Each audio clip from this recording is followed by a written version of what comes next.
Hello friends, मैं हूं स्वाति पांडे और आज हम लोग देखने वाले हैं हिंदी पेडागोजी की क्लास में भाषा अर्जन एवं अधिगम का ये पार्ट 2 है। इससे पहले की क्लास में हमने भाषा क्या है, भाषा के विभिन्न रूप कौन कौन से हैं, साथ ही भाषा का अर्जन और अधिगम क्या है इसके बारे में हमने जाना था। और आज हम लोग देखने वाले हैं कि भाषा अधिगम एवं अर्जन के संबंध में जो विभिन्न विद्वानों ने क्या विचार दिए हैं उसको देखेंगे। साथ ही हम लोग ये भी देखेंगे कि किस उम्र में बच्चे का शब्दकोश का विकास कितना होता है।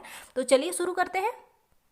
पहले जो मनोवैज्ञानिक हैं वो हैं लेव वाइगोत्स्की। इनका जो विचार है वो काफ़ी महत्वपूर्ण है। देखिए, इन्होंने कहा है कि बच्चे की भाषा समाज के साथ संपर्क का परिणाम है। यानी बच्चा जो भी भाषा सीखता है वो उसके समाज के साथ संपर्क का ही परिणाम होता है। बच्चा परिवेश से अंतःक्रिया करते हुए भाषा को सीखता है, यानी जब वो सोशल इंटरेक्शन उसका होता है तो उसके द्वारा उसका लैंग्वेज जो है वो डेवलप होता है। बच्चा अपनी भाषा विकास के दौरान दो प्रकार की बोली बोलता है। अपनी भाषा जब उसका विकास हो रहा होता है तो वो दो प्रकार की बोली बोलता है। इनके अनुसार देखिए, यहाँ पे महत्वपूर्ण बात यह है कि लेव वाइगोत्स्की ने समाज को ज़्यादा महत्व दिया है भाषा के विकास में, तो इस बात को याद रखना है। आगे देखते हैं हम लोग। देखिए, वाइगोत्स्की ने कहा था कि बच्चा जो है अपने भाषा विकास के दौरान दो प्रकार की बोलियों को बोलता है, जिसमें पहला है आत्म केंद्रित भाषा। इसे आत्मोन्मुख या फिर निजी भाषा या प्राइवेट स्पीच बोला जाता है। यानी ये सभी एक ही हैं, इसका भले ही हम उच्चारण अलग कर रहे हैं लेकिन इसका मतलब एक ही होता है। यानी कि जब भी क्वेश्चन अगर एग्जाम में आए तो इसमें कंफ्यूज नहीं होना है कि निजी भाषा क्या है या फिर वाइगोत्स्की का जो प्राइवेट स्पीच है वो कुछ अलग है। जी नहीं, आत्म केंद्रित भाषा ही निजी भाषा है, प्राइवेट स्पीच है या फिर आत्मोन्मुख है। और सीटेट में तो ज़्यादातर ऐसे भाषाओं का प्रयोग होता है जो शायद हमारे दिमाग के ऊपर से जा रहा होता है, तो इसमें कंफ्यूज नहीं होना है। इसमें क्या है कि आत्म केंद्रित भाषा के माध्यम से बालक स्वयं से ही संवाद करता है, यानी वो खुद से ही बातें करता है। जैसे अगर कोई बच्चा खेल रहा है तो आप देखेंगे कि वो खुद से ही बातें करता है, या फिर बोलता है नहीं ऐसे टूट जाएगा, नहीं अगर मैं ऐसे करूँगा तो ऐसे ही गिर जाएगा। वो स्वयं से बातें करता है, खिलौनों से बातें करता है। तो यह क्या है, उसका आत्म केंद्रित भाषा है, वो स्वयं से ही बात कर रहा है। और यह क्या है कि बालक के संज्ञानात्मक विकास में सहायक होता है, यानी उसका जो कॉग्निटिव डेवलपमेंट होता है तो उसमें यह सहायक होता है। और ऐसा करके यह जो आत्म केंद्रित भाषा है, यानी कि बच्चा जो खुद से बातें कर रहा है उसके माध्यम से वह स्वयं को निर्देशित करता है, यानी स्वयं को गाइड कर रहा होता है कि हमें क्या करना है क्या नहीं करना है। तो वाइगोत्स्की ने आत्म केंद्रित भाषा को बहुत ज़्यादा महत्व दिया है। दूसरा है सामाजिक भाषा। इसके माध्यम से वह शेष सारी दुनिया से संवाद स्थापित करता है, यानी बाकी लोगों से वो सामाजिक भाषा के द्वारा बात करता है। और जो खुद से बातें करता है उसको वाइगोत्स्की ने आत्म केंद्रित भाषा, निजी भाषा या फिर प्राइवेट स्पीच का नाम दिया है, और इसे इन्होंने ज़्यादा महत्व भी दिया है। यहाँ तक हो गई बात, आगे देखते हैं। अगला है जीन पियाजे। तो इनके क्या विचार रहे हैं। इन्होंने कहा है कि भाषा अन्य संज्ञानात्मक तंत्रों की भांति ही विकसित होता है। जीन पियाजे का जो संज्ञानात्मक विकास का जो सिद्धांत था, तो उन्होंने ये कहा है कि इसी की तरह, यानी कि उसमें बहुत सारे स्टेप थे, जैसे मूर्त संक्रियात्मक, अमूर्त संक्रियात्मक, ये सभी चरण थे। तो इसी की तरह ही उन्होंने कहा कि भाषा का विकास भी ऐसे ही होता है। इन्होंने कहा कि बच्चों में जो अहम केंद्रित वाक्य होता है, देखिए ध्यान देने वाली बात यह है कि हमने इससे पहले वाइगोत्स्की को पढ़ा और उसमें हमने देखा कि जो आत्म केंद्रित बात था, या फिर आत्म केंद्रित जो बच्चे खुद से ही बातें कर रहे थे, स्वयं से जो संवाद कर रहे थे, उसी को इन्होंने अहम केंद्रित वाक्य कहा है। अहम केंद्रित वाक्य यानी कि ईगोसेंट्रिक स्पीच कहा है। तो इसमें कंफ्यूज नहीं होना है, दोनों का नाम थोड़ा सेम सेम ही है, लेकिन थोड़ा आपको अंतर खुद ही करना होगा कि ये अहम केंद्रित वाक्य है और यह बच्चों में 2 से 6 वर्ष की अवस्था में होता है, यानी वो खुद से बातें कर रहे होते हैं। और इसको जीन पियाजे ने ज़्यादा महत्व नहीं दिया है। लेकिन अभी हमने वाइगोत्स्की को पढ़ा और उसमें हमने देखा कि वाइगोत्स्की ने कहा था कि बच्चे खुद से बातें करके स्वयं को निर्देशित कर रहे होते हैं और ऐसे उनका संज्ञानात्मक विकास होता है। लेकिन जीन पियाजे ने उस अहम केंद्रित वाक्य को या फिर ईगोसेंट्रिक स्पीच को या फिर प्राइवेट स्पीच को बहुत ज़्यादा महत्व नहीं दिया है। और यह कब होता है, 2 से 6 वर्ष की अवस्था में बच्चों में ज़्यादा होता है। यहाँ तक हो गई बात, आगे देखते हैं।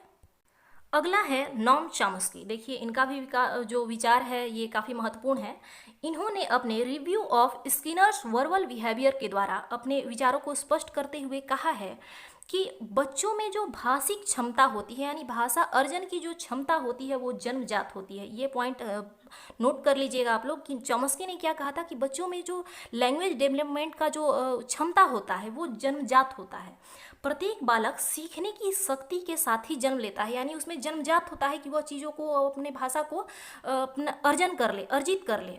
क्योंकि क्या होता है कि जब बच्चे बहुत छोटे छोटे होते हैं, आपको आश्चर्य होगा इस बात को जान के कि इतनी छोटी उम्र में बच्चे भाषा को कैसे सीख लेते हैं। क्या होता है कि कई बार जैसे जिनके माता पिता अलग अलग भाषाएं बोलते हैं, मान लीजिए पिताजी अगर बंगाली भाषा बोलते हैं और उनकी माताजी पंजाबी बोलते हैं, तो बच्चे दोनों भाषा को सीख जाते हैं। तो ये थोड़ा सा आश्चर्य होता है हमें कि आखिर इतनी छोटी उम्र में ये दोनों भाषा को कैसे सीख सकते हैं। कई बार इससे अधिक भी भाषा सीख लेते हैं। तो इन्होंने इसी को कहा है कि प्रत्येक बालक सीखने की शक्ति के साथ ही जन्म लेता है, यानी उसमें वो जन्मजात क्षमता होती है और वो जिस चीज़ के सहारे सीखता है उसे इन्होंने लैंग्वेज एक्विजिशन डिवाइस कहा है, यानी LAD भी इसको हम लोग शॉर्ट में बोल सकते हैं। लैंग्वेज एक्विजिशन डिवाइस, यानी लैंग्वेज मतलब भाषा होगी, एक्विजिशन यानी कि अर्जन, और डिवाइस का मतलब होता है यंत्र। तो इसे इन्हें ना LAD इसको संक्षिप्त में बोल सकते हैं। इसका नाम दिया है कि इसके साथ ही जन्म लेता है और इसी की मदद से वह भाषाओं को सीखता है। इन्होंने आगे कहा है कि विश्व की सभी भाषाएं एक ही मूल व्याकरण यानी यूनिवर्सल ग्रामर से संबंध है।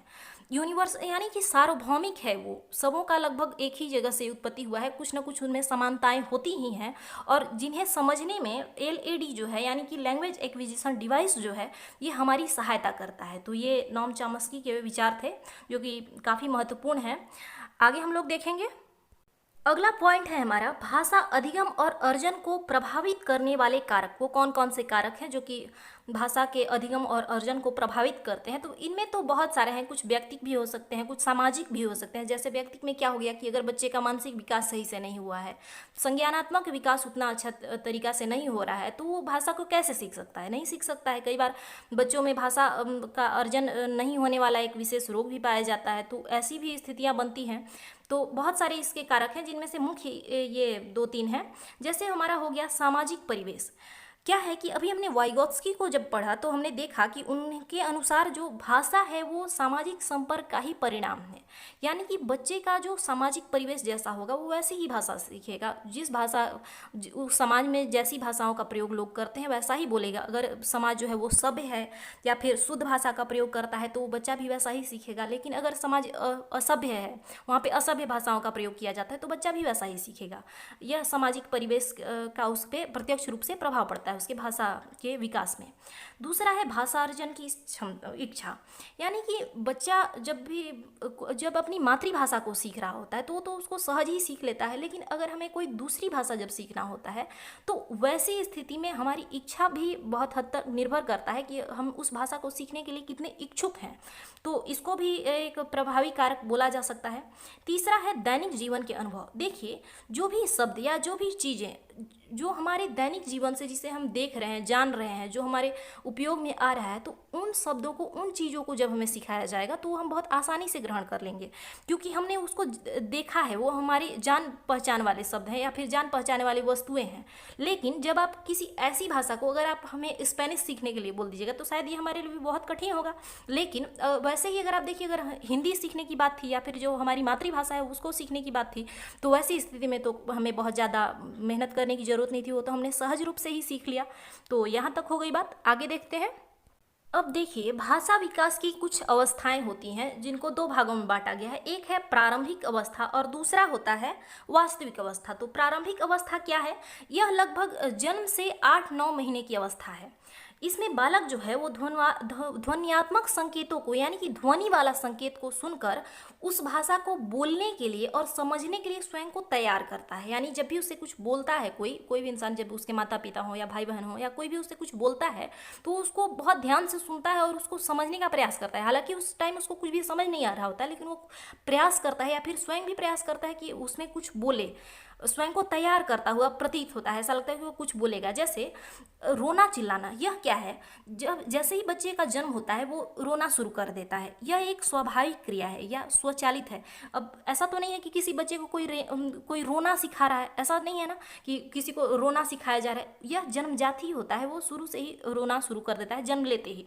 दूसरा स्टेप हो गया उसका बड़बड़ाना। जैसे ही वो कुछ महीने का होता है, 2-4 महीने का, तो वो कुछ जो स्वर की मात्राएं हैं या फिर व्यंजन वर्ण है उनका उच्चारण वो शुरू कर देता है। जैसे अ, ई, ए, इस टाइप से वो कुछ शब्द अपने मुंह से निकालना शुरू कर देता है।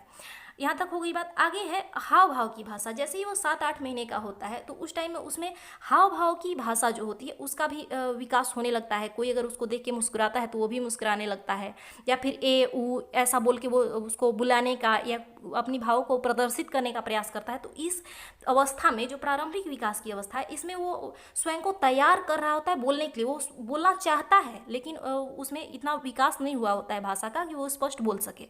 अगला देखेंगे। दूसरा है हमारा भाषा विकास की वास्तविक अवस्था। यह 1 वर्ष या उससे 1-2 महीने पहले की ही शुरू हो जाता है। यानी कि अब निश्चित नहीं है कि आज किसी बच्चे का 1 साल पूरा हुआ तो अगले दिन से वो बोलना शुरू कर देगा, ऐसा तो नहीं है। वो रोबोट नहीं है, बच्चा है, तो वो किसी भी चीज़ का वो धीरे धीरे ही शुरू करेगा। ये नहीं है कि वो अचानक से आज उसका 1 साल पूरा हुआ और दूसरे दिन वो पापा मम्मी बोलने लग गया, ऐसा नहीं है। वो शुरुआती 1-2 महीने जो होता है, यानी कि इसको बोल सकते हैं कि 8-9 महीने की जब अवस्था होती है तो उसी समय से वो प्रयास कर रहा होता है, जो कि 1 वर्ष होते होते वो उसके योग्य हो जाता है। इसमें क्या करता है कि वो शब्दों को, वाक्यों को तथा इससे बनी भाषा को बोलना और समझना धीरे धीरे सीखना शुरू कर देता है। कि कोई क्या बोल रहा है तो वो एक एक पहले वर्ण अपने मुंह से निकालता है, फिर वो शब्दों को निकालना शुरू कर देता है जो भी उसे समझ में आता है, और फिर उसके बाद वो वाक्यों को बनाना सीख जाता है। तो जैसे जैसे ही वो 4-5 साल का होता है, जैसे ही उसका एडमिशन होता है, कहीं वो स्कूल में जाता है, तो उसके बाद से उसका जो भाषा विकास है वो काफ़ी तेज़ी से होता है। यहाँ तक हो गई बात। आगे देखेंगे। अगला टॉपिक है शब्द भंडार का विकास, यानी वोकैबुलरी का उसका डेवलपमेंट कैसे होता है, यही है। बालकों के जो शब्द भंडार होते हैं वो 2 प्रकार के शब्दों का संकलन उनमें होता है। एक तो होता है, क्योंकि बच्चा बहुत छोटा होता है तो जिन्हें वो बालक सक्रिय रूप से प्रयोग में लाता है, जैसे उसके जो भी खिलौने हो गए, कुछ भी जिससे वो ज़्यादा पसंद करता है, खिलौना हो गया या फिर अपने माता पिता का नाम हो गया या फिर कुछ भी चीज़ हो गया, बर्तन वगैरह हो गया, जो उसे कुछ खास पसंद हो, तो उसका जो प्रयोग है वो बहुत अच्छे से कर लेता है। और कुछ ऐसे भी शब्द होते हैं जिनका वो प्रयोग नहीं करता है, वो नहीं जानता कि इसका प्रयोग हम खुद कैसे करेंगे, लेकिन जब बड़े उसके सामने आके या फिर जो दूसरे लोग होते हैं वो जब उसको बोलते हैं तो वो समझने लगता है, वो उस चीज़ को समझ लेता है, लेकिन उस शब्द को अपने वाक्य में कैसे इस्तेमाल करना है, कैसे यूज़ करना है, वो ये नहीं जान पाता है।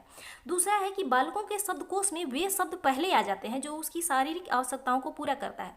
जैसे अगर उसको प्यास लगी होती है, बच्चा जब छोटा होता है तो वो मम बोलता है, या फिर खाने पीने की जो भी सामान उसको चाहिए होती है तो सबसे पहले वो वही चीज़ बोलना शुरू करता है जो कि उसकी आवश्यकता की पूर्ति करे, और बाद में वह सब शब्द सीखता है जो कि उसकी तात्कालिक जो भी भावनाएं हैं, आवश्यकताएं हैं, उसका पूर्ति करे। वैसे शब्दों को बाद में सीखता है, लेकिन सबसे पहले शारीरिक आवश्यकता वाले शब्द को सीखता है। वैसे ही वो सबसे पहले उन लोगों के बारे में बात करता है जो कि उसके घर परिवार में, जैसे उसके माता पिता हो गए, उनसे वो बातचीत करना शुरू करता है, उनके बारे में जानना शुरू करता है। बाद में वो जब स्कूल वगैरह जाता है तो अपने दोस्तों के बारे में जानना सीखना शुरू करता है। तो जो प्रारंभ में उसके लिए आवश्यक है, सबसे पहले उसमें उसी टाइप का शब्द भंडार जो है वो विकसित होता है। आगे देखेंगे।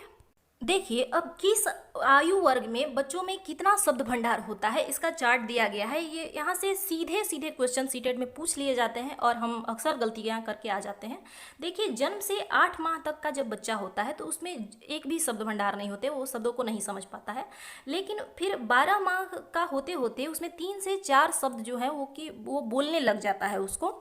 उसके बाद 1.5 वर्ष का जब वो होता है तो उस समय तक वो 10 से 12 शब्दों को बोल लेता है।